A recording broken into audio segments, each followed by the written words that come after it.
The AI industry is continuing to gain momentum, with major players like DeepMind pushing forward to release their latest AI models. It's clear that companies are fully committed to investing in AI and are going all in on its potential. If you're not familiar with DeepMind's models, you might not be paying attention to the AI space. This company shook the industry by doing something unexpected. They developed cutting-edge models at a fraction of the cost. And now, it looks like they're preparing to launch their second iteration, R2. This is particularly concerning, especially considering the current state of the AI industry. As you can see here, DeepMind is planning to release R2 in early May, although they're pushing to launch it even sooner. What's fascinating about this is that, just recently, DeepMind managed to leapfrog other companies in terms of both cost and output quality. Now, we're faced with a potentially game-changing scenario. If they can deliver R2, the second iteration of their AI models, at a level comparable to what we've seen from top labs like Anthropic and OpenAI, but at a fraction of the cost, it could put Western AI companies in a difficult position. At the moment, developers and users don't seem to have strong loyalties to these brands.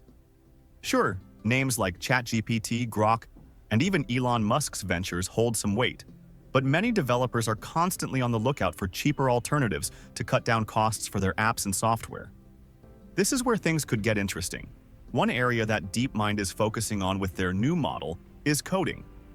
In fact, the company has mentioned that they hope R2 will not only improve coding performance but also enhance its ability to reason in languages beyond just English. What's also notable is that the accelerated timeline for this release hasn't been reported before. Now, why is coding such a big deal? Well, I believe coding is one of the toughest challenges in AI. It's a highly complex task, and many people are still using models like GPT 3.5 for this. If DeepMind can outperform GPT 3.5 or even GPT 3.6 in coding, that would be a game changer. It could effectively take away a significant portion of Claude's market share, and honestly, this wouldn't be the first time DeepMind has rocked the AI industry. For example, if we look at recent coding benchmarks, particularly the agentic coding evaluation using Devin, we can see some interesting trends. Devin is an AI agent framework designed for software developers, and it's being used by large enterprises to help reduce the workload of developers and automate significant parts of the stack. Looking at the results, the model that performs the best is, of course, Sonnet 3.7, which was recently released. When compared to DeepMind's R1, which scored 51%, it's clear that other frontier models significantly outpace it. But what if DeepMind's R2 ends up surpassing Sonnet 3.7, or even lands somewhere in between? That could mark a pivotal moment for the AI industry, especially since coding is such a core focus for many developers who are building apps and software today. Another benchmark that's particularly interesting is the Ada Polyglot Coding Benchmark.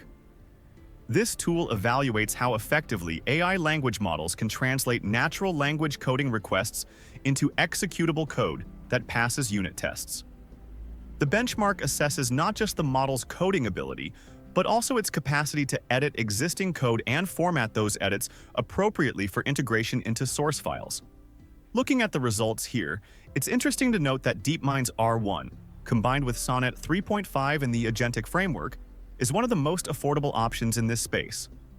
When we look at the total cost versus the performance metrics, we see that it only costs $13 and delivers a high score. In comparison, other models are priced at $186, $17, and even $36. While accuracy will always be a priority for many, I believe that the cost will still play a significant role. DeepMind has this unique advantage. Even if accuracy isn't always top tier, their pricing is so low that it becomes incredibly appealing to users, especially since it's practically free in comparison.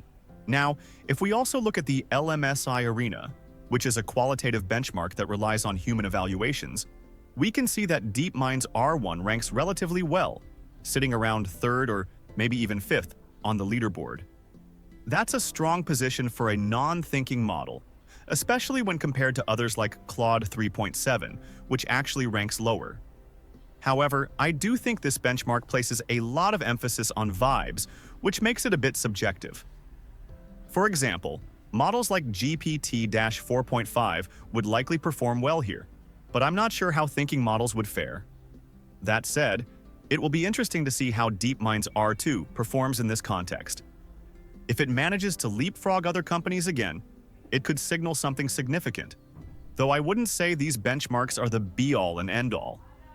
They will, however, showcase the quality of DeepMind's models, and if they can push out R2 by early May, which is only 60 to 90 days away, that would be an impressive turnaround. Imagine a company that's able to churn out models quickly and at a fraction of the cost. The feedback loop for improving these models would get faster with each cycle. That's a pretty worrying prospect for the competition. Recently, DeepSeek released some surprising information on Twitter during Day 6 of their Open Source Week. They revealed that there was one more thing they wanted to share: the statistics of their online service and the fact that their profit margin is an impressive 545%. That means they are now a profitable company. Now, why is this so surprising?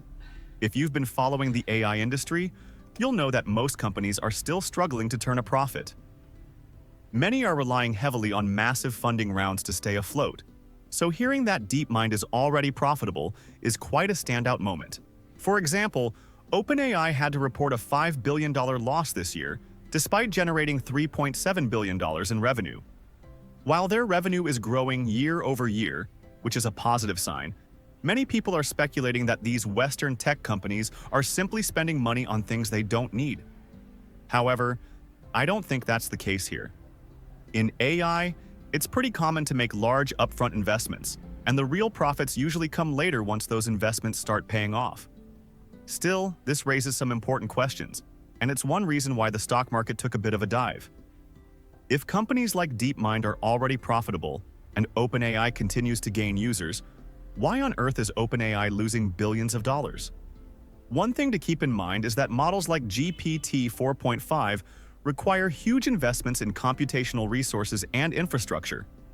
For instance, it was reported that GPT-4 cost over $100 million to train, and those expenses contribute to OpenAI's projected losses, including that $5 billion figure.